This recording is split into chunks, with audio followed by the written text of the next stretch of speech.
Hello and welcome to Talkin' Baseball. The three not division winners, but favorites lose last night. And we're going to talk all about it here on Talkin' Baseball. Let's do it. Braves didn't win the division. No, they did. The three division winners lost. Fuck! I had it and I blew it. You blew it.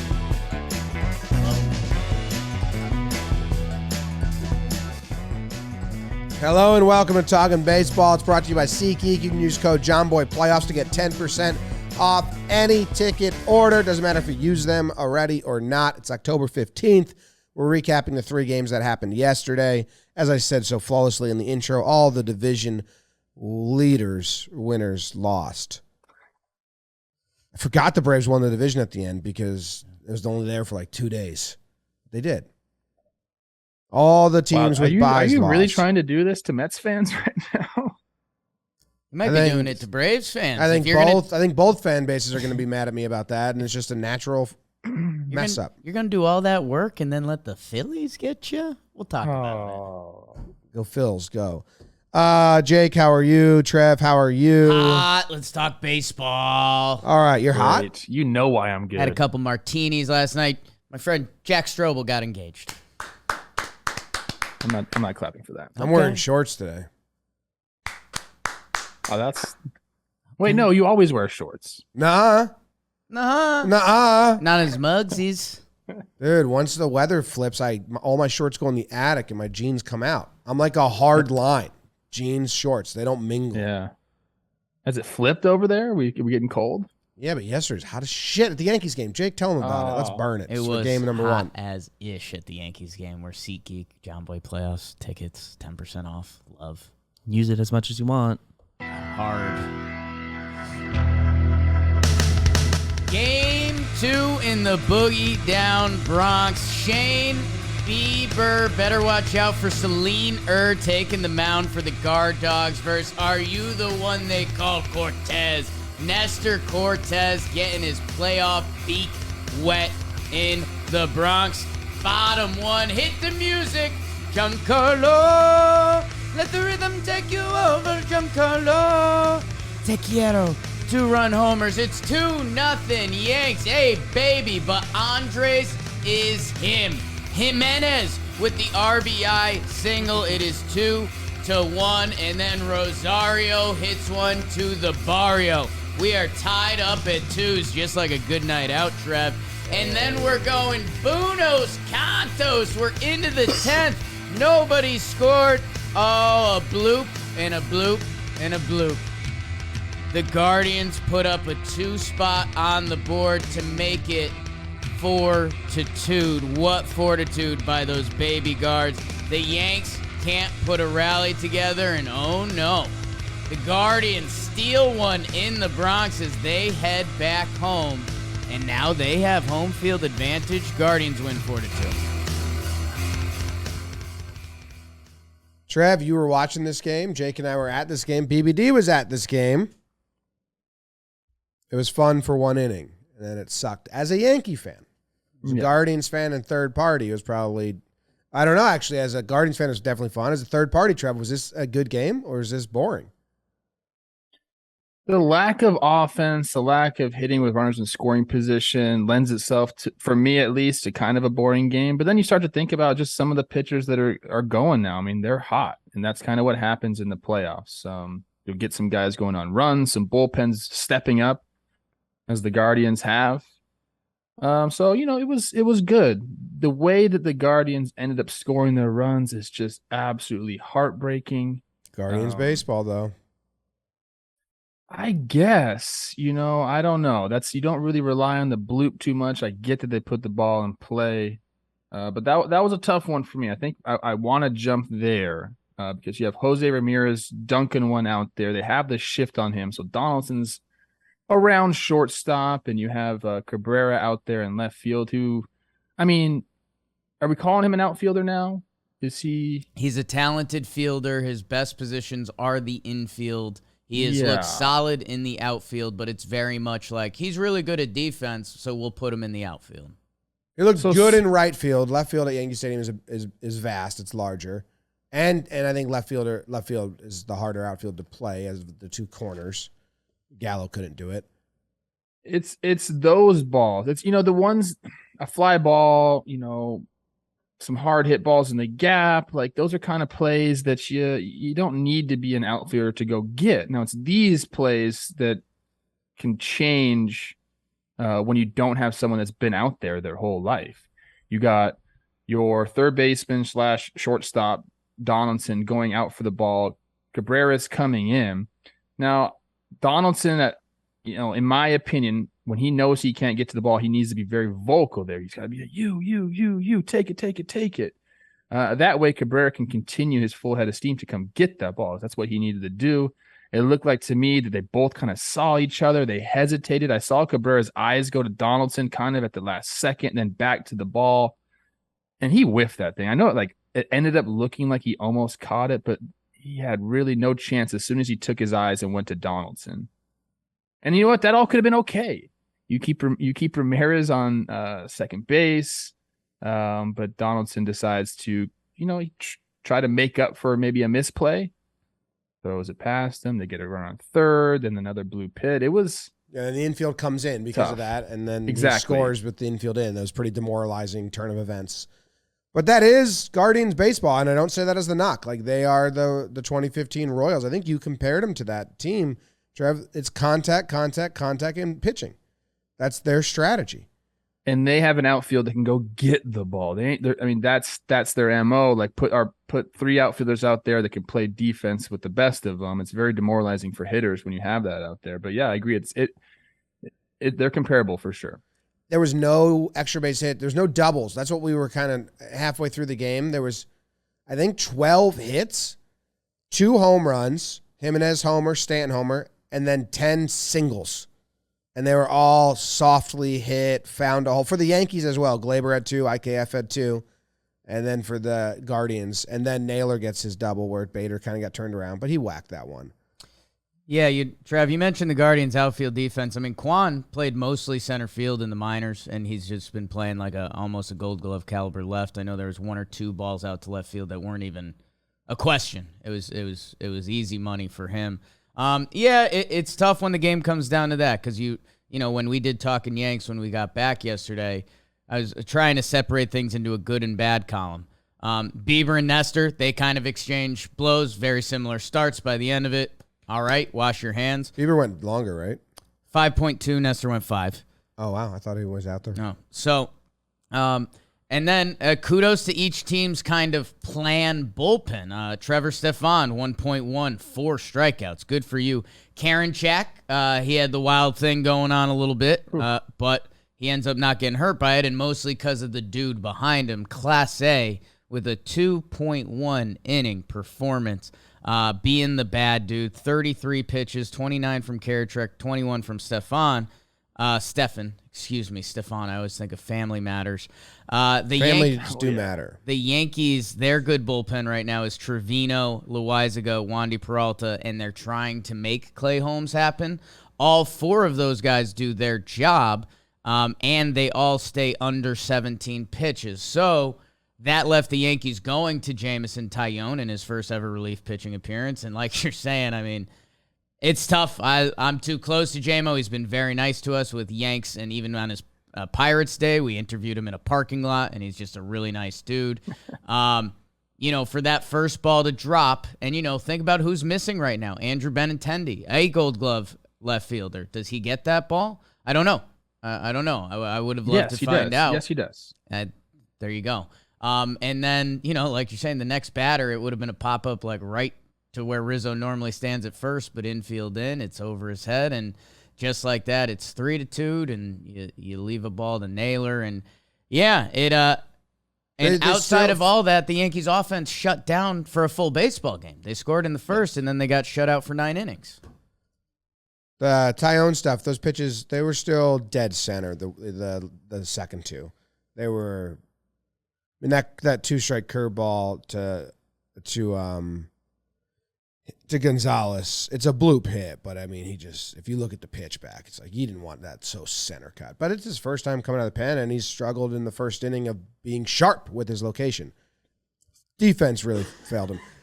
The Guardians, I think yeah, he pitched great. Like I don't think he should hang his head at all. Like those, you have two hits that should be outs. Yeah, and then Naylor, it was a long at bat. He ends up, putting one over the plate there. But if those first two balls get caught, you have a 2-out double, whatever. Like we're talking so much differently about Tyone and him coming out of the pen. What's if those tough? Two balls that had the expected batting average of like 0.05, it's. Yes. You can't hang this on him. I'm not hanging on him, but it's just a part of the formula. Once that ball drops and J-Ram's on third, you need strikeouts. And Tyone doesn't get strikeouts. He's very heavy in the zone. He's very ball in play, and that's a bad also formula. what the Guardians do. Exactly. So it's just a bad formula, and you got to keep him out there. I would have liked other people out of the pen first that kind of get strikeouts and end-of-game situations. I said that 2 weeks ago, so it's not like a new thought. Who would you have gone to? Well, one, I wouldn't have used the bullpen the way they did. I said that at the same time. They took everyone out of 15 pitches. And I agree with that. And they didn't need to take everyone out of 15 pitches in a tie game. Are they trying to preserve the guys? Is that why they're doing that? Yes, the Guardians very much played to win this game, and Boone very much used his bullpen to save. Think about this. Our best three guys, Loaizaga, Wandy Peralta, and Trevino, all threw 15 pitches. One of them threw 16. And they didn't need to. They could have gone longer. Their best reliever, Clase, went 2.1 innings. He pitched over 3 innings. During the regular season, that dude didn't pitch over the course of 2 innings, not once. He had 1 up-down in the wild card against the Rays, and now he's got 2 up-downs in this series, and they played to win the game. And I want to just talk about Clase and give the Guardians their due. Like, he is so good. Mets fans keep getting mad at me every time I say this. He was the best closer in baseball, or relief pitcher, because he got used in scenarios without a save opportunity too. Like, I tweeted out the numbers yesterday. This guy is a stud. And he might not have the strikeouts, but who cares, because he gets outs. And when I did the solo episode a while ago, I was detailing all of this. He doesn't let people on base. He pitched in 77 games in the regular season. 70 of them, he did not allow a walk. His whip was 0.7. And that's what you want out of a reliever, is a guy who doesn't give up base runners. I mean, this guy, he's throwing 90-mile-per-hour sliders, 99, 100-mile-per-hour cutters. I mean, I tweeted it. Most games with at least 1 innings pitched without giving up a hit nor a walk. So no base runner. So no threat, no worry. Oh, our closer, he always makes it scary. Not this guy. He had 40 games like that. The next highest is 32. Most games with at least 1 inning pitch without allowing a run. Clase had 60. Next highest was 52. This guy's scary. Now, as a Yankee fan, I'm hoping that him going 2.1 tires his arm out. They got potentially 4 in a row, and that comes back, and the Yankees being all soft and not going for the win helps them out, because I got to help for that, but he's scary, man. Hey, I know we talk about Yordan and the Dodgers trading him for Josh Fields and how bad that is. Look at this transaction. The Padres had this guy first, and they sent him to the Rangers for Brett Nicholas. Now, I know Brett Nicholas. He is like, who's the catcher in what's it called? Major League? Jake Taylor. Jake Taylor, like down 2 notches is what Brett Nicholas was. No offense to you, Brett.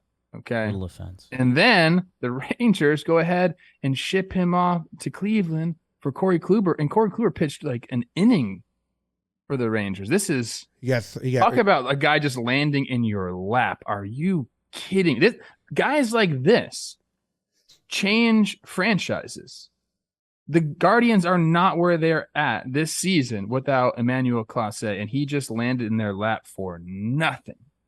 So he goes to the freaking scouting department for going and getting that guy. Jeez, man. He had a PD, right?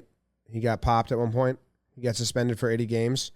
So one of the trades might have been maybe knowing that was going on. And then also, much like Brewstar, people were a little scared 3 years back of these relievers that were throwing 100-mile-per-hour with that much movement of like their health. They were like, let's get rid of this guy before he gets hurt.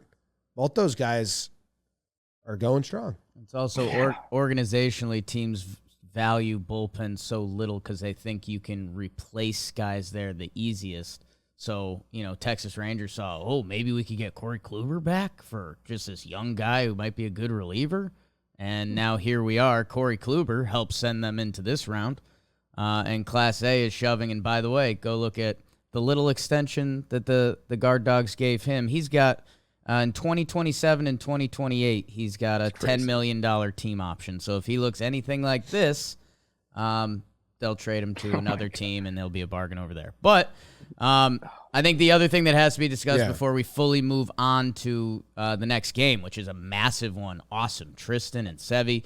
Aaron Judge, he's, talk about the head of the snake. He's the head of the snake, the arms of the snake, the feet of the snake. And you're like, has this guy seen a snake? Judge having a brutal series, 0 for 8, 7 Ks. 0 for 8, 7 Ks, 1 walk. Brutal series. They're attacking him. Made some good pitches. His swing looks different, as Trev noted. But you need to get him going. I mean, he's one of, if you're looking for a real, tangible reasons for the loss yesterday, Judge is one of them. I have another one, too, that I tell you, Trev, because it's not getting talked about that much. But thoughts on Judge? You were talking about his swing and his approach a little bit.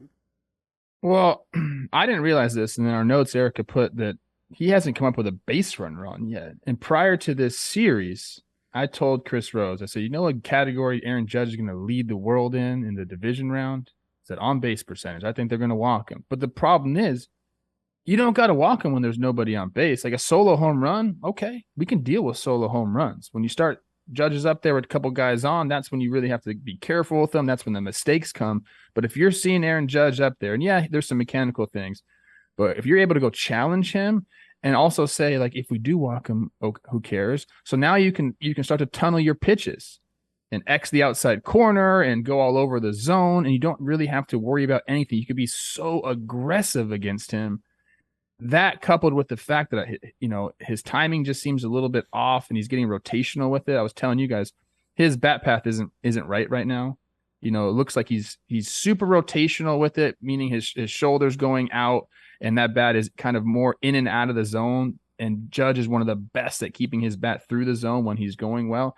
It's just not that right now. He's not feeling good. He's in between. There are some mechanical things that all could be ironed out with a good cage session with a guy like Judge. But, right now they're abusing him, which is crazy to say. I mean, that he's facing good pitchers. The Guardians have good pitching, but this is not an outcome that I don't think anyone saw coming. A-Rod went on a big rant yesterday saying they need to get him out of the leadoff spot. Do you think you agree? The problem is the Yankees have no leadoff hitters. DJ and Benintendi are out. I've never liked your best hitter hitting leadoff. I understand you want to get him up there as much as possible, and if you don't have a leadoff hitter, what do you do? I like, for the same reason that we just talked about, nobody getting on base in front of them. At least you'd have your 1 and 2 hitter who are probably better than your 8 and 9 hitter. Having a chance to get on base. I think that makes a lot more sense. They did that most of the year, right? Yeah, well, towards the end of the year when they lost DJ and Benintendi. They had Rizzo lead off a couple games last year. That would be the only move I think I like can make, that. is have Rizzo lead off and Judge bat 2, Stanton 3, or Glaber 3. And I wouldn't be highly opposed if that's what happens tonight in Game 3. But the other thing they did yesterday is they did change the lineup very slightly. They flipped Oswaldo Cabrera and Josh Donaldson, who were the 5 and 6 hitters. Donaldson got good wood on balls in Game 1, so they move him up in the lineup, which also moves your second lefty down, which gives you a little more balance and length. And it just completely backfired on the Yankees because anytime an inning was getting going, Donaldson got 3 walks.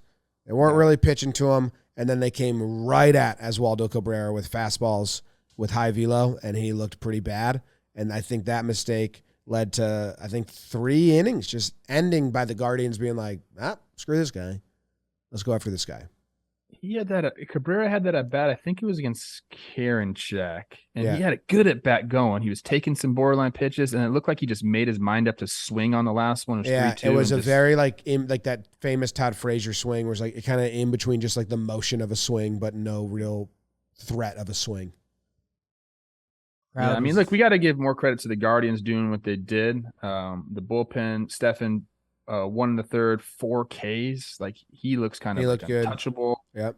And then stringing together at bats, Rosario going up top, and Jimenez getting the base hit. I mean, they are scrappy. They're not gonna. They played mistake free too. On balls that were put in play. It's Guardians baseball. It's pitching and contact, and I said that yesterday, and people thought I was insulting them, but I'm not. Like it's fun, and they know who they are, and they play to that style of baseball. It's good. Yeah, they don't look scared of the environment. In the dugouts, they're having a good time. McKenzie was mic'd up, and he's looking forward to pitching, man. That's he's been really good against the Yankees. Now you get him for Game 3. I like it. I'll do our own pregame show. I like some Yankees swings versus them, but yeah, it'll be a good game. Jake and I are going to be live streaming it on the Talkin Yanks YouTube from a bar, and we got like 150 people that are coming through. Wow. Yeah, you said bar? We'll be sitting up on a little beers there. Beers. So maybe we have some fun stuff with the crowd that's coming through to watch it with us. So check that out. McKenzie, Severino, and man. Talk about a pivotal game. 5-game series. I know we're going to be talking about that a lot more with some of the upcoming series, but man, Yankee season could be on the line if Tristan McKenzie does his thing. And Sevy, he was the one on kind of that 2017 team when this whole new Yankees team started. It would be a nice little full circle for him to have a special performance on the road and put the Yankees back in the driver's seat. But, yeah, the Yankees' bottom of the lineup really doesn't have any fear factor. And if Judge, the head of the snake, because Rizzo, Torres, and Stanton actually had nice games. So if Judge did his normal thing, I think we'd be saying like, oh, this Yankees' top of the lineup is still legit. So he's got to figure it out wherever he's hitting.